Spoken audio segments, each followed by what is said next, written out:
Aktres na si Jessie Mendiola, handa na nga bang magkaroon ng pangalawang anak?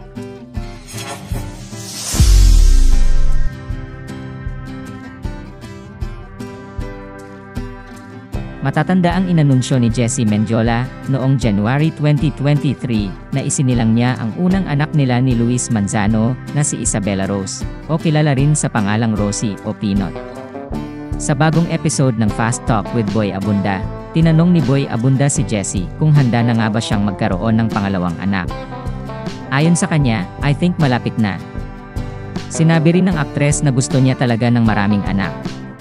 Dagdag pa niya, binibiro na siya ng kanyang asawa kung minsan tungkol sa pagkakaroon pa ng anak. Anya, kapag nakikita niyang naglalakad na si Pinot, palagi niyang sinasabi, "You want to be an ate anak." Sasabihin niya sa akin, "Ano love, pwede na ba?" So parang ako, o naman. Syempre kung ibigay ni Lord bakit naman hindi? May plano na rin sina Jessie at Luis sa pangalan para sa kanilang pangalawang anak.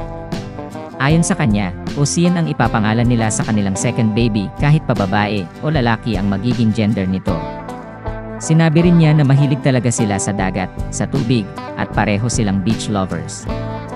Inilahad din ng aktres ang kanyang dasal para sa pamilya. Anya, ngayong meron na siyang anak, ay palagi niyang ipinagdadasal na sana masaya silang dalawa ng kanyang asawa, at sana safe at healthy ang pamilya niya. Nagpapasalamat din siya dahil hindi sila pinababayaan ng Diyos at nandyan pa rin talaga siya kahit anuman ang mangyari sa buhay nila.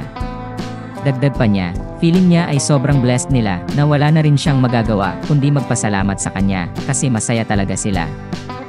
Sa Fast Talk segment ng Fast Talk with Boy Abunda, ibinunyag ng aktres na gusto raw niyang magkaroon ng 5 anak.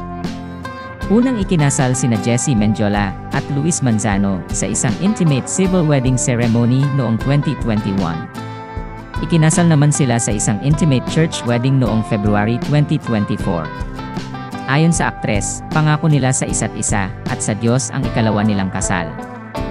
Nang tinanong si Jessie kung kamusta si Luis ngayon, sinabi ng aktres na sobrang happy raw ang asawa niya. Anya, para sa akin, grabe lang din talaga ang happiness niya, grabe ang growth niya, makikita mo na kontento siya.